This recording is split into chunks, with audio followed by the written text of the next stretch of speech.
Cool. So I'm having a chat with Denis Coleman. How are you? I'm good. Thank you very much for coming here to speak with me. That's okay, not a problem. So the reason why I wanted to come and speak to you mainly is because you've been releasing some new music this year. Your latest one, Pillow Thoughts. What can you tell us about the track? It is it's a transitional track for me in many ways. It sort of follows on from the previous single, Wrong Reasons, and it also opens up a whole new world of sounds and themes and issues that I plan to talk about in my music coming forward. But for me, it was a very interesting process to write because it was a combination of a very sort of quick, sudden flash of creativity and inspiration. I wrote it in February earlier this year on Zoom, in fact, and I started. We sort of had this little beat going, and I just had this idea, pillow thoughts in my head, and I typed away, and had the song itself there in probably 30, 40 minutes sort of completed. Nice. But then once I had the song, to get the production and get the sounds all there ready to be released was quite a long one, probably the longest in my musical history. It ended up taking like 7 months for me from when I first wrote it to actually putting the song out there for people to listen. It was a very, very fun but very in-depth process of sending back little bits and bobs back and forth over a long period of time. But yeah. Yeah, what's it been like writing under such strange circumstances over the last 18 months compared to when you were writing before? Yeah, it's definitely changed the way that I think about writing and the different issues that I think about when I do write. I think that for me, the writing itself is quite a quick process. I always like to just listen to a beat, have a flash of inspiration or a little concept that comes to mind, and then go with that and write the song. But behind the scenes of that is a process that is pretty much constant in my life, pretty much 24/7, of always reevaluating and sort of reflecting and considering the different things in my life, the different issues, the different pieces of art that I engage with, from everything from TV to film to music that I enjoy, and all of these different little attributes and elements in my life that ultimately form that basis for anything that I do write. So going into isolation, lockdowns, and all the different mad panics and stresses of COVID definitely shifted the platform from which I approach writing and shifted the different things I speak about. But I think that the time element that we all benefited from, having more time in our lives to explore the things we enjoy, definitely gave me a bit of freedom to really hone in on what it is that I wanted to say and how I wanted to say it. Cool. So do you think that might be a way of you going forwards now, or do you think you might revert back to writing how you used to?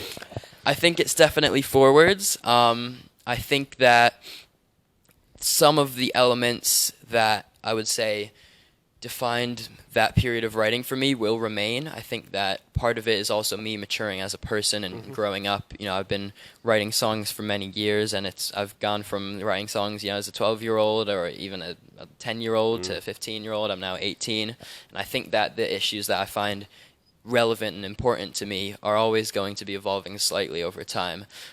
So I do think that things will change as we move out of this period, and maybe some elements of my previous sound and writing style could reemerge, but I do think that most of all it will probably be a new direction based upon what has been, but which is ultimately its own thing. Yeah. Cool. So you've written and released some singles this year I have. already. Are we now gearing up to a bigger body of work? We are. So these few singles that have come have sort of taken us from where I was previously in terms of my sound to where I'm going, and it is always a bit of a transformational process. It's never just going to be the same sort of music repeatedly, but there always will be some sort of connecting theme or sound that holds it all together.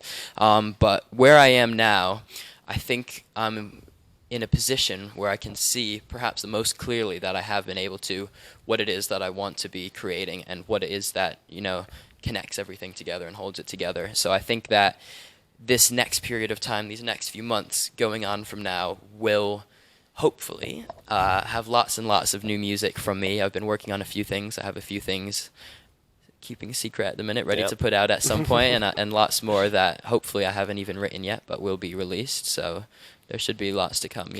Good. And after all this time, not being able to perform, you've been back, you've been touring with HRVY. How's this tour been for you so far? It's been fantastic, to be honest. It's been possibly better than I expected. I had definitely high hopes after all this time away from touring, and I think you do often build things up when you haven't been able to do them for a while, and sometimes it can be sort of to unrealistic levels. But to be honest, being on this tour has just been better than I thought it would be. Like, it's been so amazing to see all the fans again, to have that connection, that adrenaline rush, that passion of being on stage with everyone in there unifying together for that quick moment.